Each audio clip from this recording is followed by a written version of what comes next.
am Linda Judd, and I am teaching the dehydrating class. Thank you. It was way fun doing dehydrating. So if you're worried about killing your family with botulism with canning, not really, just kidding. Canning really is easy. Everything is just having a book and just following what the book says. It seems like there's so many things you have to know, but if you just follow the book, it's really easy, but especially dehydrating, because you really can't go wrong unless you under-dry it, and that's about it. But I did forget two things tonight. The spaghetti that you had back there, I'm making the spaghetti sauce up here with all dehydrated stuff, and I forgot my recipe, but you guys ate that, so what I make up here, I'll see how that goes. I think I remember. And the other thing is I forgot my glasses, so. Oh, come on. And computers make me nervous, so let's just see how this goes, but you'll learn about the dehydrating because it's fun.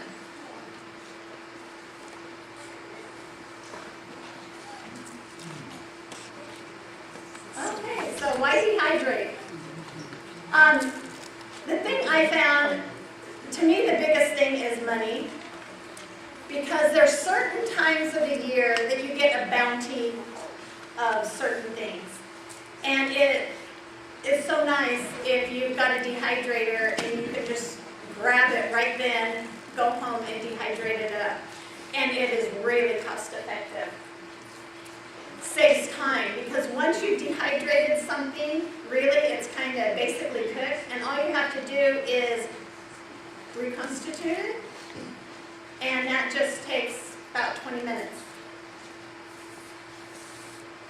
And those are carrots. Oh, okay. I'll tell you what that one's for. You see all the carrots on the left? Yeah. See the ones on the right? That's what it looks like when they're dehydrated. You see how much less space it takes up? Those are dehydrated carrots. Okay. All right. They also look very pretty. See, like I had to go out and buy jars because all this was so pretty, and I line it along my kitchen counter, and people come in and they go, "Oh, you did all this? You're dehydrating?" And I just say yes. That's what I do. But you don't always store them in jars. But yeah, when the bounty's in, the bounty's in, and what are you going to do with it? Ezra Tuck Benson said, can or bottle fruit and vegetables from your garden and orchards. Learn how to preserve food through drying and possibly freezing. Make your storage a part of your budget. We urge you to do this prayerfully and to do it now. And she doesn't have the quote up there, but I think it was like 15 years ago. The nutritional value of dried food. That was what really excited me. Because everything is cooked at a low heat with, just hot air drying it.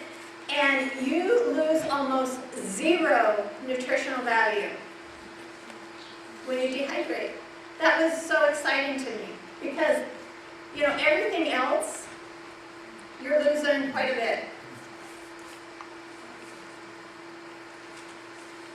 My garden does not look like that. So it's extra healthy for you. So You can skip all this. Unless you want to keep it. I know dehydrated is cheaper than freeze-dried. I do know that. And most of the things I like better dehydrated than I do freeze-dried. That's about all I know on that. Just skip through all this. Okay.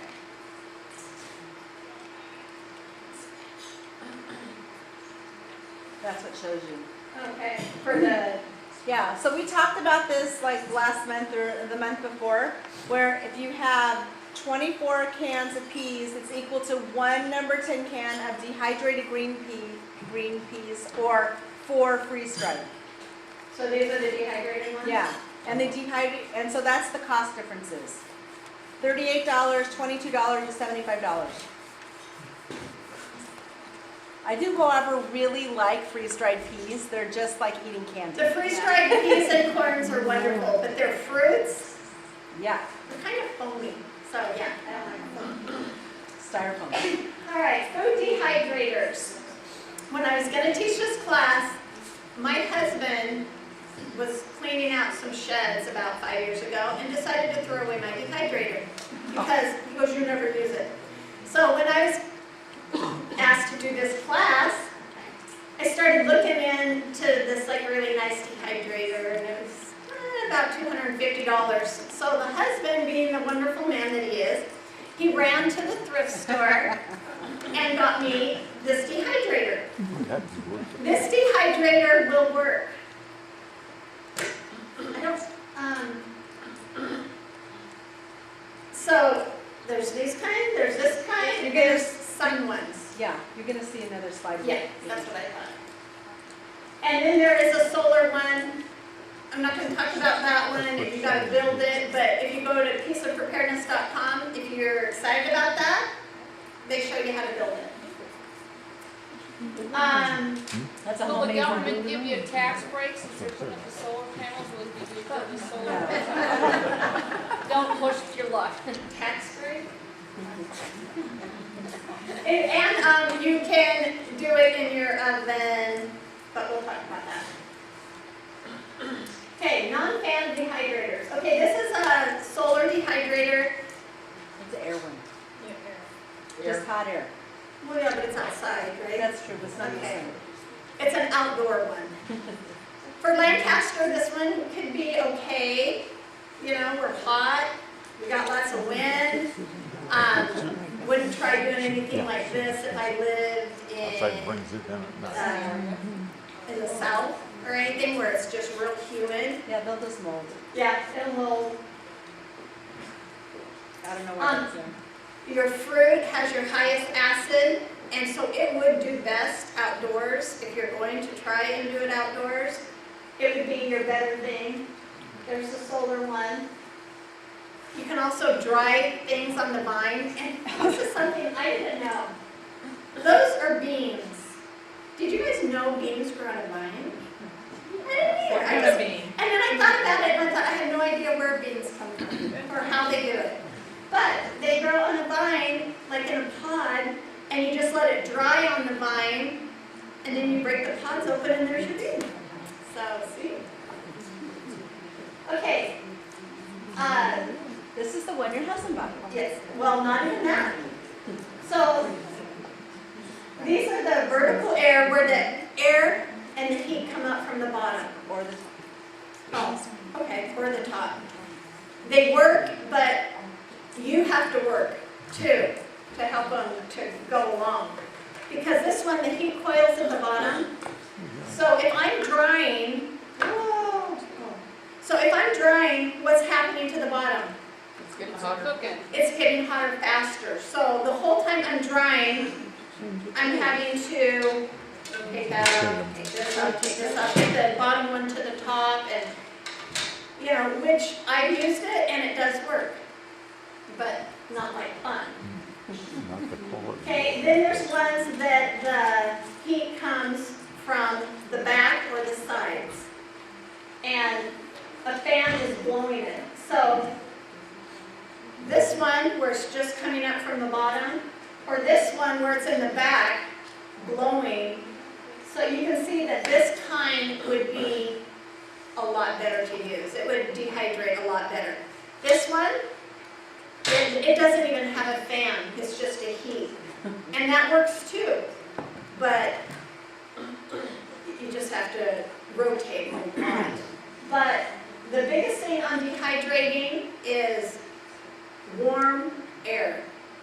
It's like trying to blow dry your hair or dry your hair with a curling iron. You know, that was my, I thought that would work. So, it's just amazing all the things that you can dry and do, and there's all the pretty little bottle things you can do.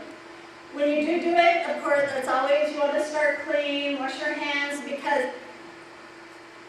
you know, if you're like actually touching things, you have oil on your hands and stuff, and when you cut it, then you dehydrate it, then when you rehydrate it, you still have the oils on your hand, on the things.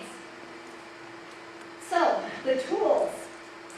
Really, all you need is a dehydrating book. And I was reading like about 5 of them in the last couple weeks. And really, they're all the same. The only difference on some of them is that they have more recipes incorporated with it. But for the most part, I like to kind of do my own recipes, so it just depends on what you like. So I just want to do them plain, and then I like to throw my own things together. But if you want more recipes, there's a lot of good recipes in there. But the biggest thing is just the book telling you how to prepare it and how to dry it. And it's real funny because you know how I think the world is afraid of food preservation. You know, because they don't tell you, okay, cook it for this long. Okay, they say cook it for 6 to 12 hours. That just cracked me up. I thought, okay, can you get a little closer? But the reason you can't get closer, and I'll tell you that in a minute. But so then you need to have your dehydrator, whichever kind you want. Everything that you dehydrate should be like 1/4 of an inch thick.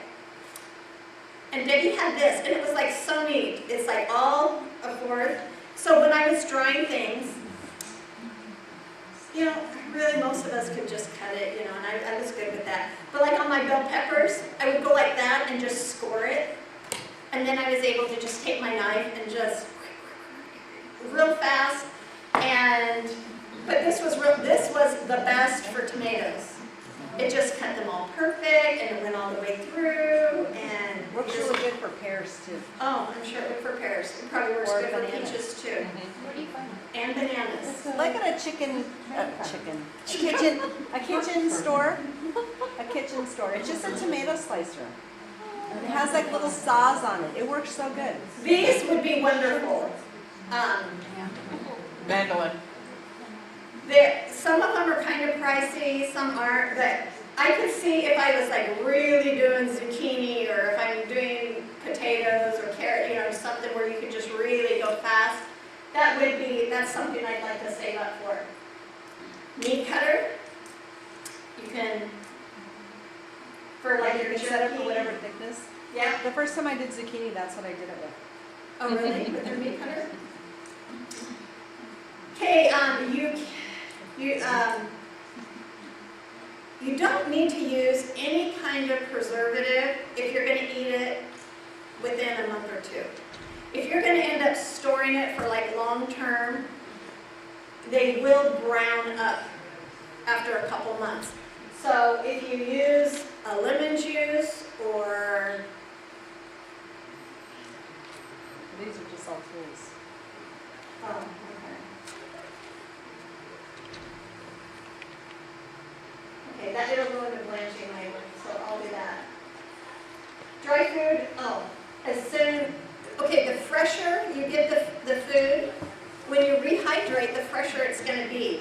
Because I almost thought like, oh, okay, if something starts going bad in my fridge, I want to grab it real quick and dehydrate it. You don't want to do that. You want to get it as fresh as you can, because it's hardly losing any nutritional value. You want to keep it that way. Cut it evenly, however you need to. Everything's a 1/4. You lay it out.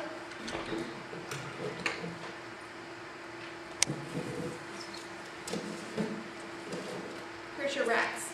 Okay, and you just lay it out. I know Sarah's was like all neat and everything. I just threw it all on and then just wiggled it around until nothing was touching. I'm not a perfectionist, but I get things done and I get them done fast. Just follow the directions and what the book says. It's so simple because really most of the fruits are 135 degrees, and then you cook for however long. The vegetables are about 145 degrees. And that was the thing with this, there's no temperature gauge on it. So you just kind of had to rotate and look and rotate and look. This one has a temperature gauge on it, which was like so nice.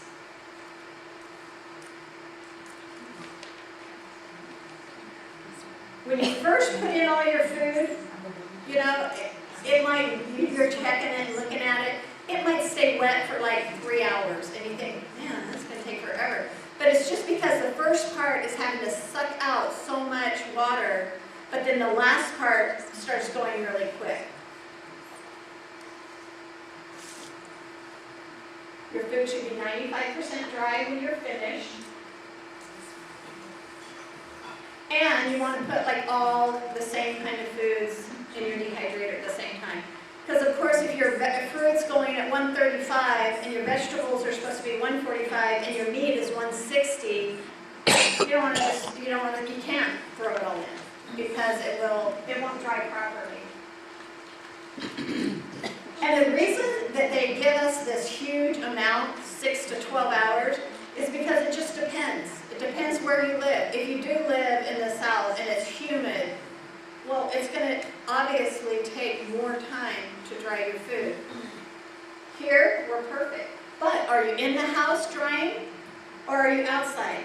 I went outside. I have a patio kind of thing, and I set it out there. And, okay, my first thing that I did was I thought, oh, I'll do cilantro and green onions and celery. So I loaded the whole racks with those, and I put them outside. It was like 2 weeks ago. I turned it on, everything. I was so excited. I went out to check on it, and I pulled it open, and the wind was blowing 50 miles an hour, and I like lost half of it.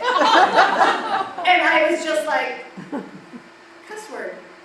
Not just cuss word. I don't like say cuss words, but I say cuss word. And I was just like, okay, that was done. But so anyway, that's why they can't give you a dehydrating time. Are you doing it during the day? Are you doing it at night? Is it hot out? How thick? Yeah, or is it winter, summer? So you just watch it. And you don't have to watch it in a few minutes, you know? And you can't like really overdo it. Well, I mean, I guess you could, but, well, no, you couldn't because you might get it like extra crispy and crunchy, but you're still drying it. Well, I was going to say, how do you tell 95%? Do you just look at it? The book will tell You're gonna you. learn about it in a little while. Okay. Yeah, the book will tell you when I was looking through That's it. a joke to me. It says, okay, for bell peppers. You know, cut them 1/4 inch slips, put them in. It'll take 4 to 8 hours. And when you're done, it will be crisp, but it won't break. And so, yeah, you kind of do it that way. So, but you get a feel for it once you start doing it a little bit. It's not hard to really figure it out. And meat is, 160, so you gotta. That's what kind of dehydrator you have. That makes a difference. Oh, okay, and yes, and of course, this dehydrator might only take 2 hours when it's supposed to take 8 because there's only a heating element and there's no fan. Now, can you do meat in this kind as well? Oh, you can. You can. You have to be careful and you have to watch it. But like I said, the thing to dehydrating is air. Because air will make the difference. Because if you dry something too slow, it can rot and mold before you even get it dried. If you go too slow. And if it's meat, yeah, you don't want your meat sitting out there for 3 days, The thing about these kinds that don't have the fans in them is that because the air is not circulating, you can burn your stuff. I did tomatoes one time at the same time in my good dehydrator, and I have one like that too. A better one than this. Mine actually has a fan in it, but my tomatoes in this one were coming out burned on, like they were almost burning on the outside, and those ones were perfect. They were like all totally, makes it dry, even really dry. nice. And the cheaper ones, it's just not worth getting a cheap one because you're going to have a product that you're not happy with. Remember, we're trying to gain skills here, for emergencies. Okay, dried fruit. When I first started dehydrating, onions, celery, cilantro, my kids are going, okay, yeah, whatever, what's for dinner? But then when I started drying the fruit, I had to check on it more often because they were pulling the fruit out before it got good. And they loved the fruit, especially because I wanted it to be kind of like more in the store. Instead of being like healthy, I like shook it in a bag with sugar, like the pineapple, and then set it on there. And so like as it's drying, the sugar's like crystallizing on top of the pineapple. So good. And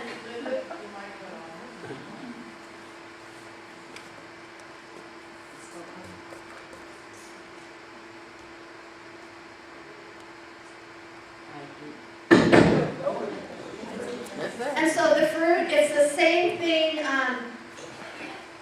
if you're gonna eat it in a month or two, you really don't have to do anything. But if you do get like you have a whole apple tree and you're gonna really save it, then you do need to do a couple things.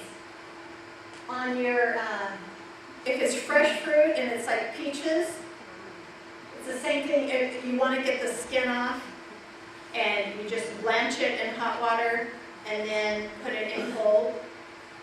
This is like my favorite thing that I own. I fill the bottom with water and get it boiling, so it's just boiling.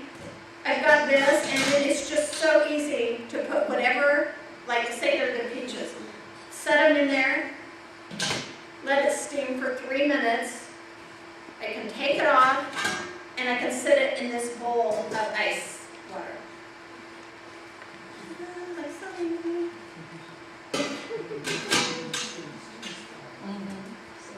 Peaches will brown, so if you are gonna do them for saving, you use this Fruit Fresh, or you can use pineapple juice or lemon juice, but the pineapple, the lemon, those things do change the flavor. And these, what is it? Yeah, the Ascorbic acid. yes. The ascorbic acid, it doesn't change the flavor, and you can sprinkle it on. Because dehydrating, you're saving your nutritional value. Not that it's a lot when you soak things, but there is some. So like if you put, this says like 2 tablespoons and 5 cups of water. And if you did that, mix it in, and then blanched your peaches, right, took off the skin. And then if you threw it in here to soak so it won't be brown, you take it out, put it on your trays and everything. You lose a little more nutritional value when you soak things. So it just depends what you want. For me, I would rather set my peaches all out on the tray and then take this and just lightly sprinkle it on. And then that will help it from turning brown. Out of order. If anyone is looking for that, Ralph's Market in Porter Ranch has it. I hunted last year. I hunted every store in the valley. And nobody Right had it. now, every store has it because it's canning Yeah. season. So if you go on the baking aisle, they've got jars, they have lids, everything. Winco carries it year round. And you should stock up on lids and stuff. The all, fruit that has a hard waxy cover, like cherries, grapes, cranberries, you do have to, what they do is called crack them.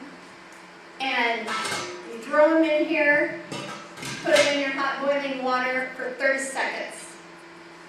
Just real fast, and then there. And what it does is it just cracks it enough, because if you put it in your dehydrator without cracking it, the outside will get all hard and everything, and the inside will stay all wet and juicy. So if you just crack it a little, when you start drying it, it just kind of will fold out and all the liquid can escape.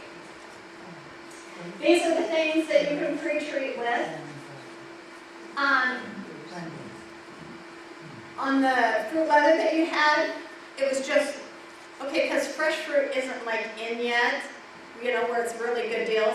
I just had a bag of frozen strawberries. I threw them in the blender with a half a cup of honey. And that's all that was the strawberries. On the pear roll-ups, because it's not all in right now, I did the easy thing, and I just opened a can of pears, poured out the juice, threw it in the blender, and then I'll show you how to make the fruit leather. But you didn't need any sugar with the pears, or I didn't think, but you did with the strawberries. But so, and that's another thing with doing all this stuff yourself. You get to do it the way your family likes it, and you can decide. Those are the things that have to be, what did I say it was? Cracked. And that's the process, boiling it and then just dropping it right in cold water. How to tell if the fruit's done. Cut several pieces in half, and if you squeeze it, whatever it is, you should see no juice or anything like that. With me, I just like the way the book said, just bend it and it should be able to bend, or some things bend it and it should crack. But do it when it's cool. If you do it when it's warm, it, Yeah, if you pull it right out, and that was kind of cool too, is that you can turn it off, let everything cool, and then test it, and if it's not ready, you can just turn it back on. It's not like I've ruined it. You just turn it right back on. You don't want anything sticky or tacky. It actually has to feel dry. And then whatever the book says, if it should bend or crack or... And then if you took your apple and folded it in half, if it's stuck together, or your mangoes, anything, then you just know it's not ready. Conditioning fruit. I know what that is. I can't remember what it is. okay. When fruit dries, sometimes it doesn't dry evenly. Oh, And so if you put it in a plastic bag for a day, after you dry it, it'll redistribute whatever moisture is left, so that it is equally moist. Yeah, so if you accidentally get one, an eighth, and some get a little too dry, and some are still, not wet, of course, but just a little more pliable than they should be, or like your tomato, one side's bigger than the other. The conditioning is once you put it in a jar, something seal off all the air, they balance each other out. The parts that are too dry will suck up the water or the moisture in places that are too wet. So that's kind of neat. It just kind of takes care of itself. And the drying vegetables. That, just change it. That was just the opening. Those are zucchini from my garden from a few years ago. Beautiful. The preparing it mostly is you just want to wash your vegetables first really good. Bell peppers you cut out the center, try to just get them all the same thing. I'll tell you on my zucchini, I dried big round ones and then I cut them in half because I started thinking, most everything I do, I just want to be able to throw it in my soups and stuff. And I figured I would most of the time do them in half. So I did them in half and dried them, and they worked really good. That's like 4 zucchinis. And it just brought it down real little teeny. Now my full round ones, and that was like one of the third things that I did. I could bend it a little, and I thought, I think that might be dry enough. So I put it in my little Ziploc bag, and when I grabbed it to bring it today, it looked like there was white cotton candy in it. So you know what? That's the good thing though. Because if you don't do it right, it's going to tell you right away. It's not like 10 years later you'll die of botulism. No, I can, and canning's wonderful. The vegetables. Most of them you do have to blend. 3 minutes and then put it in the cold and do it. Unless you buy frozen vegetables. And I have a little thing here. The other day I was at Winco and their frozen vegetables were on sale for 62 cents.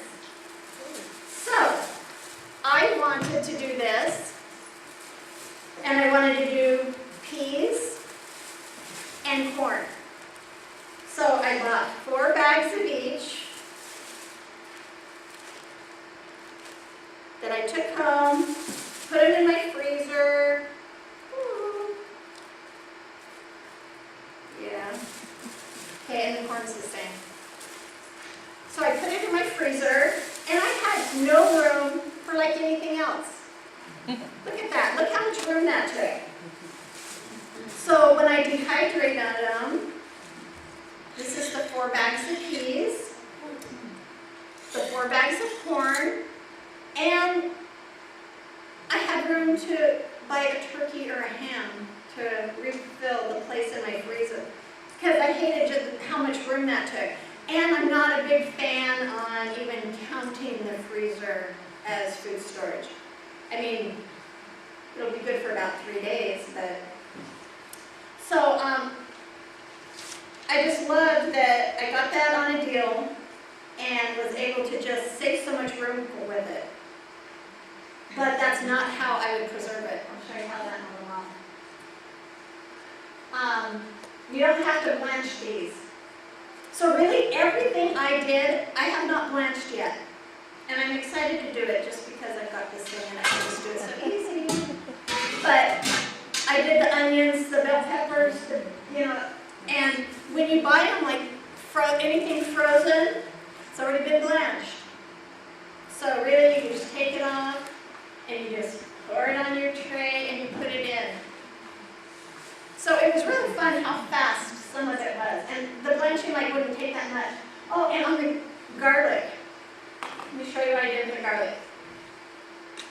Debbie gave me a website that you could take your garlic, peel it or whatever, or Costco's got these big bags of peeled, and throw it in your Food processor. blender or food processor, and just pulse it. You don't want it runny, but just chop it all up, and you can put it on a tray and just dehydrate it on a tray like that, and then you break it all off. And this is the garlic that I did, but I did a pound of garlic, and so I had I could only bring this much. But if you want to look afterwards, and I'm going to show you how it looks. But it was so easy, and the funnest thing is I love ginger. This is a pound of ginger.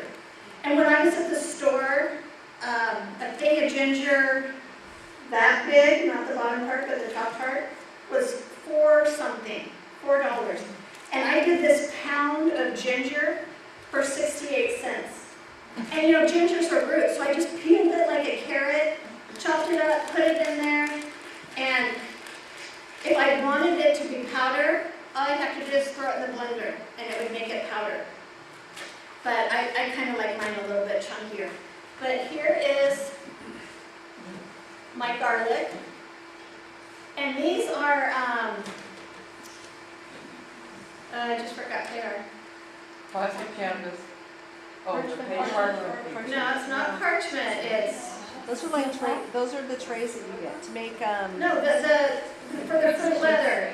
It's silk box. I don't know. Okay, it'll come to me in a sec. But anyway, this is the same you do the fruit leather on. So I just took it out of my blender, threw it on here, and just kind of spread it out so it wasn't. And it just started drying like this. And you just kind of crackle it up. That looks fun. See, it just comes right off. It's so easy.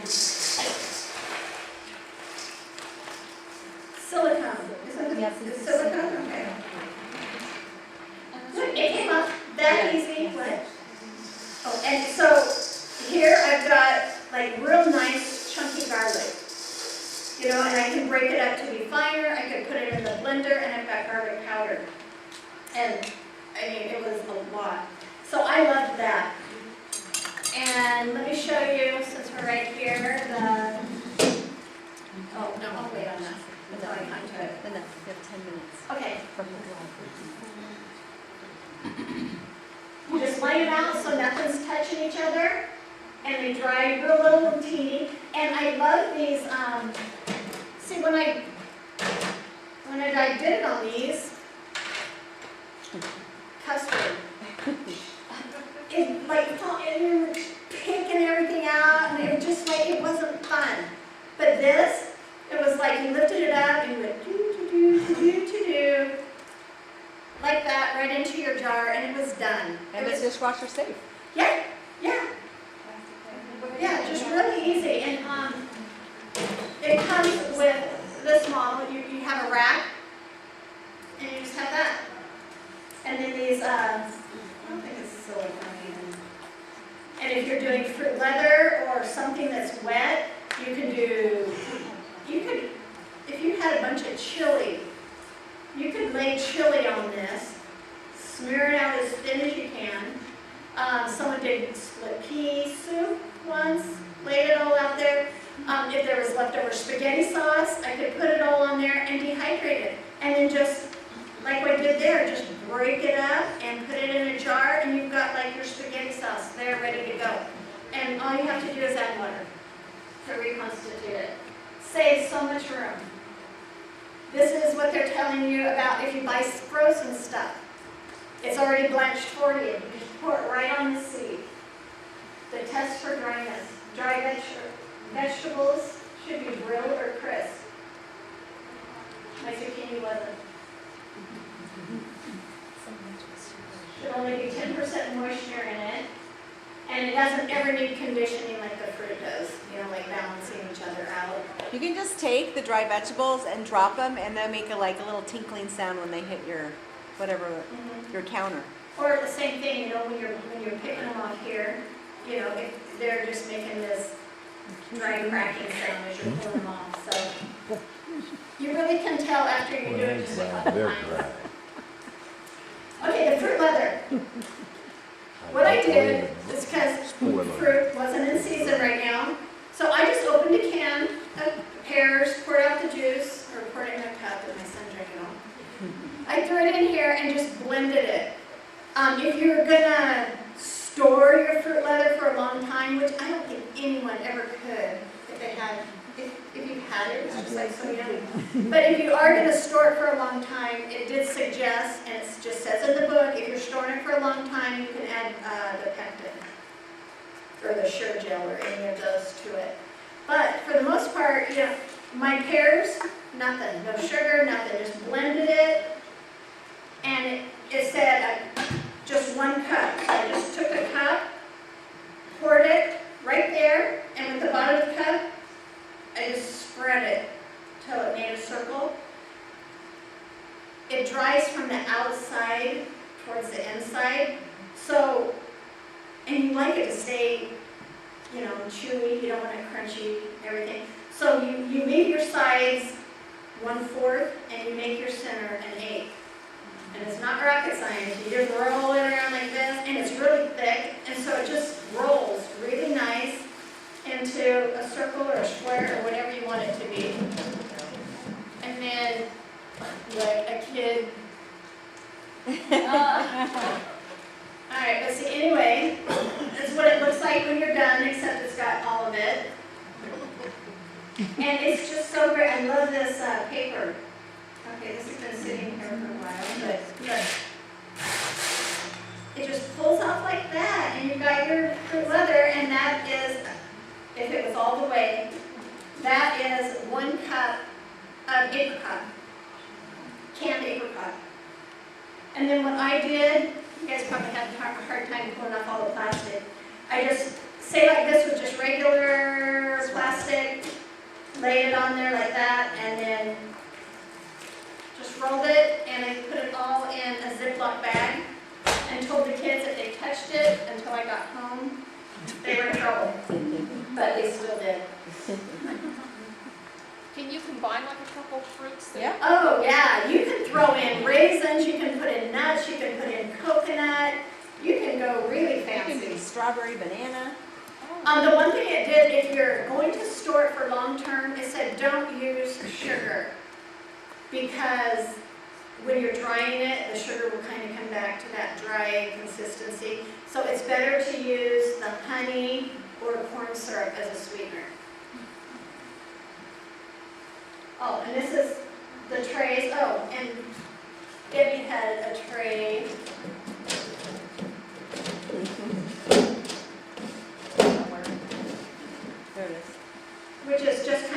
these silicone things.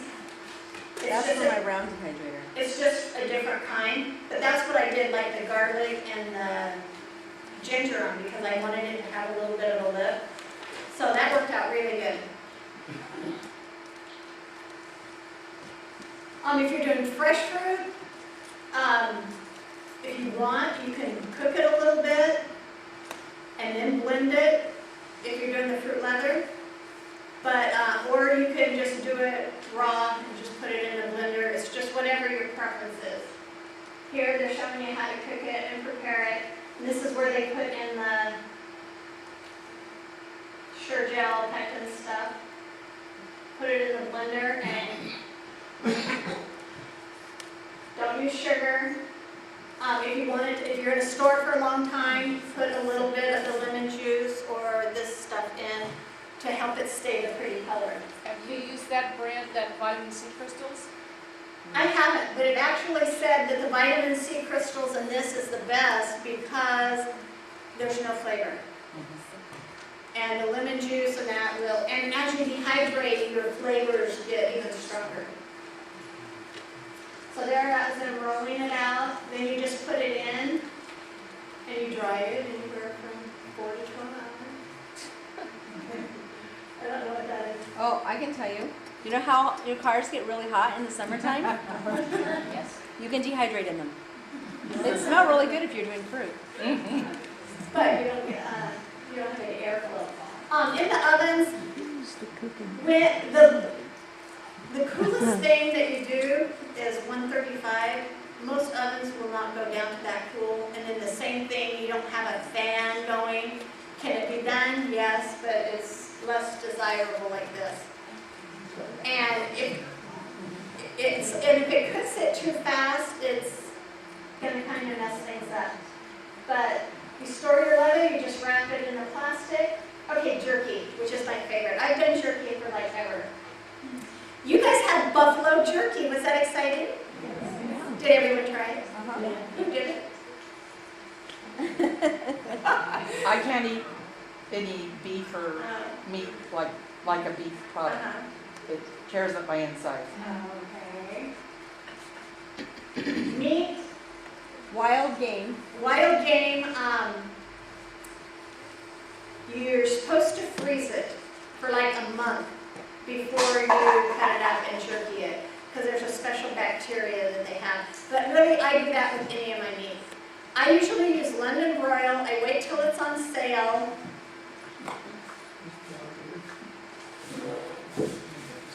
And I go up and I buy it, and then I ask the butcher if they'll jerky it at 1/4 inch, and they'll do it for me every time. But if you go when London broil's on sale, and then ask them to jerky it, They won't. well, they won't unless, okay, if you ask, okay, when does the butcher get in? 8 o'clock in the morning? Okay, give them an hour to get things organized. Then go in before there's like this huge rush, and they'll almost always do it for you. The guys. The girls don't. It's the truth. So jerky it. Oh, the girl butchers? Well, that is true, because I sent my husband to get it jerky once, and the guy didn't jerky it for him. You buy large quantities, they usually will too. I usually buy mine either Well- like 20 or 40 pounds at a time, and then Yeah, they like that sale. we did beef jerky for a girls' fundraiser once, and I bought like 130 pounds of it. And he goes, well, okay, yeah, if you come back, you know, tomorrow morning, I'll have it for you. It was like really. But so I always freeze my beef jerky first. Now, in these books, they say even when you're done drying it, keep it refrigerated. They say in order to kill all the bacteria, you cook it first. You guys do what you want. You can go buy the book. They said, well, we know more now than we used to. Well, okay, you saw the Indians drying the beef jerky. Once again, they died young. Yeah, do you think that's why? They say for doing jerky, you either have to put it in marinade and get it to 160 degrees, or do it at 160 degrees for like 10 minutes after it's done. So either way, you don't get that same soft texture that we like so in you our just jerky. messed up your jerky. Yeah. But do what you want, do what you feel you should do. But I've been doing jerky forever. I did with soul jerky, and you just freeze it first, and you don't want any fat on it because the fat gets rancid. What's the freezing for? I've never froze mine. If you freeze it first, if there's any bacteria or any micro whatever that's Yeah, but then you gotta let it thaw before you No, slice it. the thing, yeah, but only You only- let it partially thaw, because then it slices easier and more. Yeah, when evenly. it's partially It's frozen. partially Slicing frozen. it frozen. yeah. So I mean, even if you didn't want to freeze it, that would be your choice. But still put it in the freezer for like an hour or two. So Well, yeah, I mean, that's, yeah, so you can have it nice for cutting. unless But it's there you- already pre-cut. Well, I freeze it pre-cut. I take it like that, I freeze it, because I drop it in a marinade, and I'll show you what I do. And see if you can have your butcher do it, but put it in a marinade, and in your handouts, there's like 7 pages of marinades. So just, I do it overnight in the fridge, like 24 hours, so it just like seeps in, it gets in there really good. But then they say keep it in the fridge. Say when you're marinating it, keep it in your fridge. Yeah. The thing about marinades is they have a combination of salt and acids that help with the preserving process. So you really want to look at some recipes and not just say, oh yeah, I like this, but it might not be really good for. Well, it's like in the, forgot what Time's I was up. gonna say. Okay, all right, so say this has been in here for 24 hours. You know, you just pull it and you just lay it on your thing. And then I dehydrate it. They're suggesting that you lay it on a cookie sheet, put it in the oven on 160 for 10 minutes, or no, I think it's something. I can't remember. It says in the book though, so if you want to know, and then lay it on here. To me, it's an added step. I wouldn't make beef jerky if I had to do that. But then you just put it in and cook it, and it's just like the best thing ever. And you take your meat to the butcher frozen and say, here, please. No, just when you buy it. When I buy it. So When I buy it when it's on sale, and I'll say, will you jerky it for me? He takes it in the back, jerkies it, and gives it to me in a container just like this. And then I go home and I stick it in the freezer. Because chances are I'm not going to be making beef jerky the day it goes on sale. So I can buy like 6 packs of this, and I put it straight in my freezer. And then a couple weeks, a month later, when I'm all ready to go, okay, did you say I was done? Okay, Debbie did these. They're peppers from her garden, hot peppers. Like she just gathered them all up. Jalapenos, habaneros, serranos, all those. And just packaged them like this. And this has been in here for quite a while. But then she had so many of them, she took them and put them in her blender and just made this really yummy hot pepper powder. pepper powder. Okay, I did hamburger, and that's what you guys had with the spaghetti sauce last night. And let me just show you. Just real quick, and then we're done. Okay, I did a cut of hamburger. It asked for 2 tablespoons of onions, but I like more. It asked for a couple tablespoons of peppers. Oh, these are big long peppers that I like to save for my pastas, so I made some that were cut smaller. So 2 tablespoons peppers. It says some stewed tomatoes, so I took my tomatoes. Aren't the tomatoes like so pretty? But I did cut them in 4s, so they would be like stewed tomatoes. Mushrooms. Said the same thing, a couple tablespoons, but if you notice that spaghetti sauce is really chunky. If you don't like chunky, you don't have to make it chunky. And then it said a little bit of oregano, which I have not had time to dry yet, or I will. So add a little bit of sweet basil. And I like zucchini. So I turn all the zucchini. And spaghetti sauce, I like lots of garlic. The chunks will like fall apart. Okay, and that, and this is tomato powder. And what it is dehydrated tomato paste. No, yes, you can dehydrate tomato paste, or you can just dehydrate your tomatoes really dry and then blend them up in your blender, and it makes tomato powder. So there's the tomato powder. It was just that much. The recipe will be in the handout. And then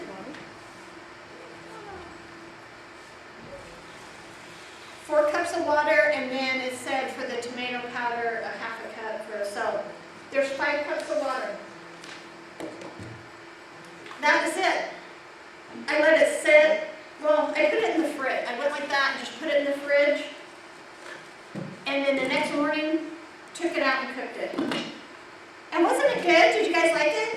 I loved it. I loved it. It made me want to go backpacking. So, I think that's about it. Dehydrating was fun. It's easy. It's in the book. And I do mine outside. My daughter hates the smell of meat, even though she loves beef jerky. She goes, "Mom, your house smells like beef jerky for a week." And so it really did. When I was cooking the onions and the garlic, I put it out on the back porch, right next to my sliding glass door that goes to my bedroom. And so all night I was laying there. I was just like starving when I woke up in the morning. It just smelled so good. Okay, and Right, no, this isn't yours. I switched you out. oh, okay. So I am done, and I hope everybody try it. You will like it. Would you can it in a can? Oh, yeah. Okay, if I don't use this within 2 months, that's exactly what I would do. That's why I have this jar here. I would pour it in this jar. You want to have as little air as possible. I put it about that far. Put the lid on. I couldn't find the ring lid, so pretend. Okay, there's the ring lid. Okay. Oh wait, no, I do it without it. I just put the lid on. You guys know what I mean, right? Yeah. You put on this lid.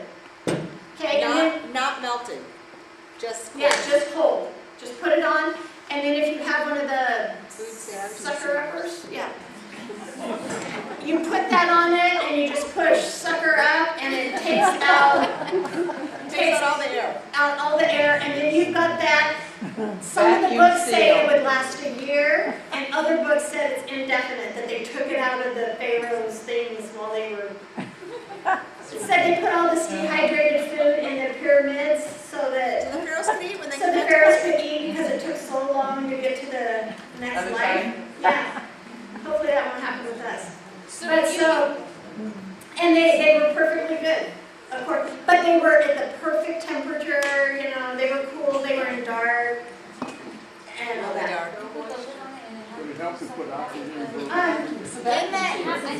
In your handout, it Yeah, has, I can do that. it's this thing, and it's got a tube that goes to the thing and sucks it out. Also, I use my dehydrator to raise bread and rolls, Yes, I read that. and it works so well. It's Because so my house, I can never get the bread to raise because my house is always cold. You're not gonna believe how easy. And you're not gonna do it in the summer. So I'm always baking bread in the winter, and I have a hard time You getting can it. try maintenance in it too. I'll throw it in the oven, and then I forget about it, and then I crust it and top. You can make your crackers you can make them crisp again. That's fun. Oh, yeah, Not soggy. and cereal, anything that's got moisture, you can put it in, it just sucks it right back Make out. croutons. All kinds of fun stuff. Croutons. Okay, Should do that. Right. It starts getting Oh, we're overtime, so sorry. All right, so Probably goals. if it's- Learning new skills. Tonight we learned a whole bunch of new skills, so we want you to learn them. These are backwards. So put up your harvest. Learn some new skills and get excited to can and to juice and to dry. We hope that are you excited? Yeah. So fun, and I'm telling you guys,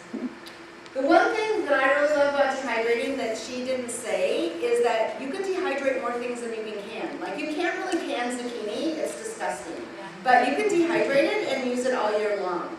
And so it's great for that. Okay. I'm not looking at that.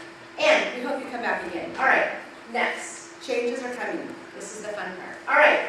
So, how many of you gone to Bishop Storehouse and bought food and, brought it home and canned it, or gone there and canned it? Guess what? No more. Okay, the canning centers are closing. All of them, all across the United States. By the end of the year, there will only be 7 canneries that are still doing canning, both wet pack and dry pack. It's already started in the East Coast. They got it first this time. And so I've seen some pretty scary articles on the internet, on some of the blog sites, like just the way that they word things. Cannery is closing. I already knew it was happening, so I wasn't freaked out about it. But if I didn't know, I would have been like, what? So why are they closing? That's me. I'm the big why person. Number 1, low attendance. They have not been being attended by very much. The one in Sacramento, which used to can all the tomatoes for the whole church. They only were using their canner 15 days out of the whole year, but they were paid to have people there to take care of it for the whole 340 days, or 50 days, 350 days. And so they just were not being utilized, so they're getting rid of that. Another big reason is government rules. The FDA is making more and more and more stringent rules. Some of the canneries have gotten big fines because they weren't following the rules exactly how they wanted. Okay, this is one of my favorite ones. They went in, the FDA went into one of the church peach farms and picked some peaches and told them they couldn't can them because they were too juicy. Okay. Anyway, Too juicy. funny things. So, because of those reasons, they are making a change. Now, that does not mean you are not going to be able to get things from the cannery at the same prices. The cool thing is we will be getting them already canned. So we don't have to go get cans, go get the bulk stuff. Everything that's sold at the Bishop Storehouse right now, the dry pack can of Bishop Storehouse, will be offered already canned. Right, for the past couple of years, we've been able to get pinto beans and quick oats and white rice and red and white wheat.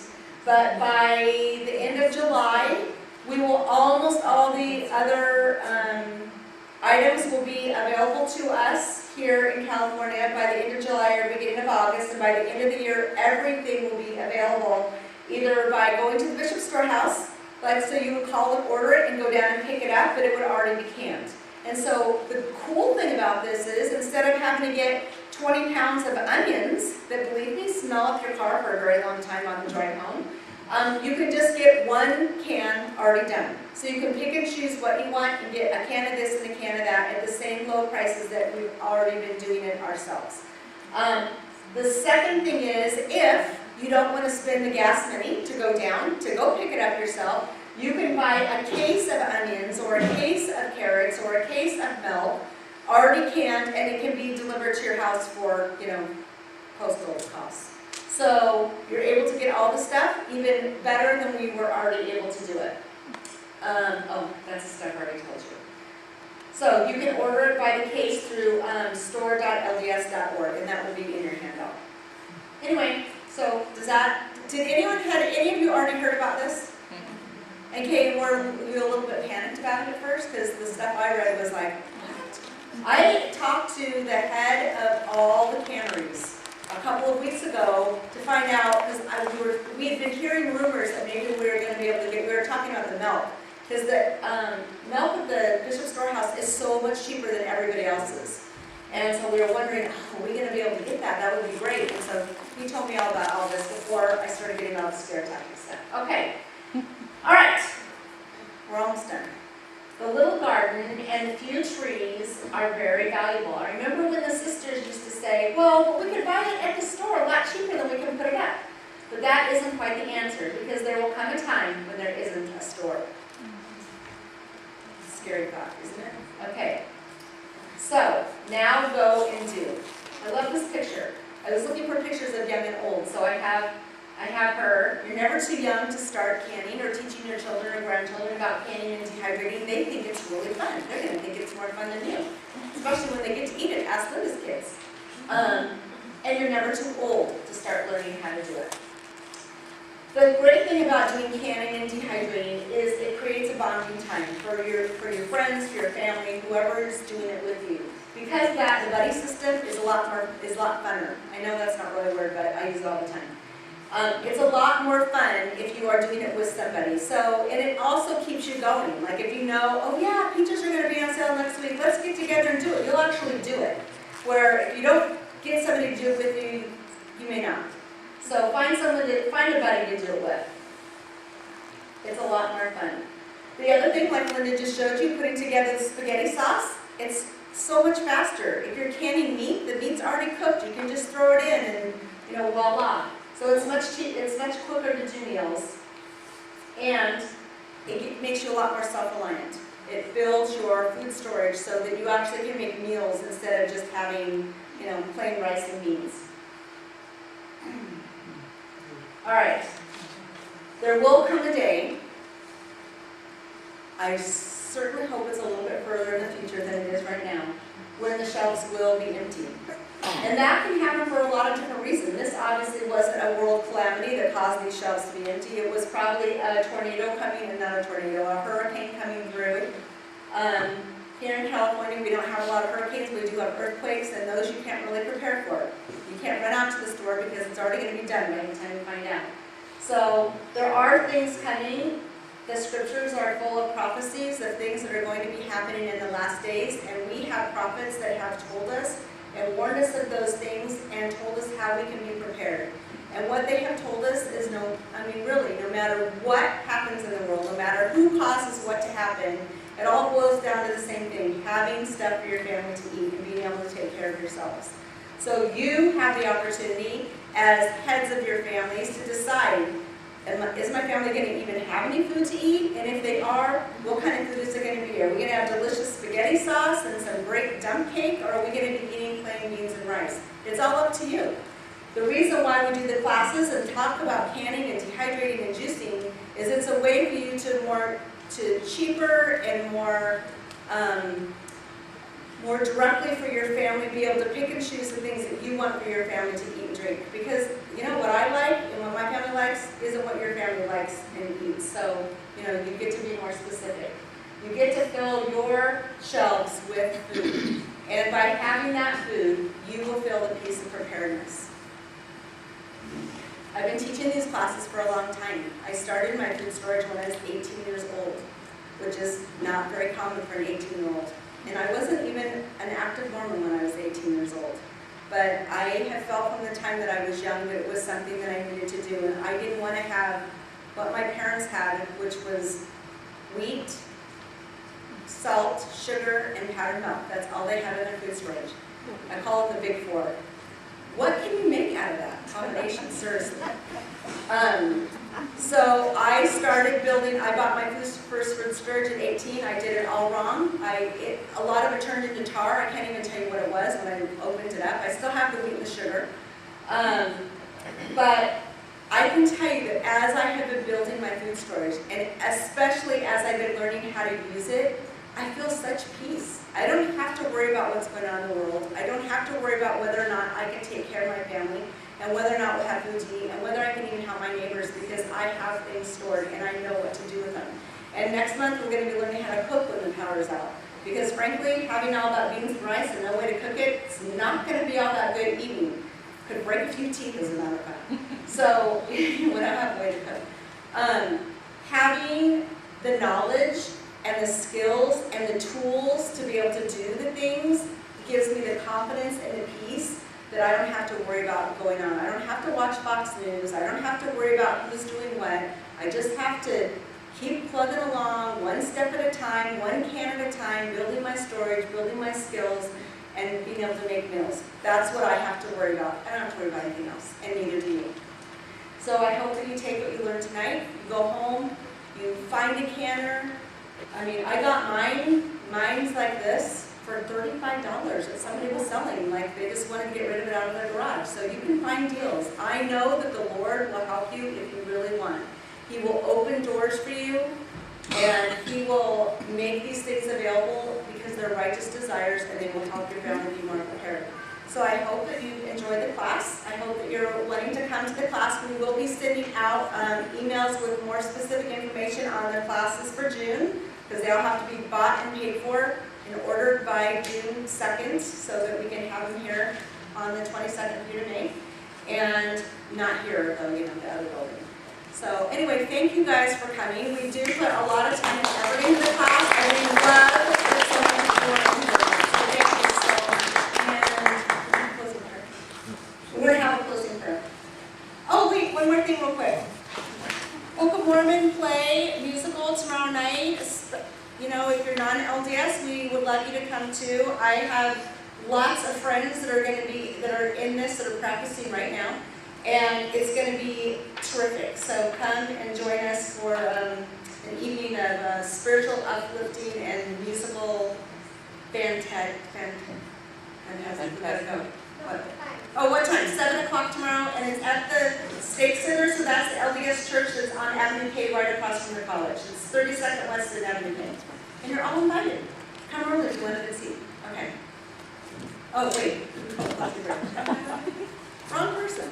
Yeah. Okay, do you want to hold this so you can No, make it's it? all right. Okay. Father in heaven, we thy servants come to thee this evening to thank thee for the teachers that we have, for the facilities here, that we might be able to do that which the prophets have told us to do, to learn, to grow in our strength. And Father, we ask thou watch over us this day as we travel home, that we might, and watch over us, that we might be able to come again next month and learn more.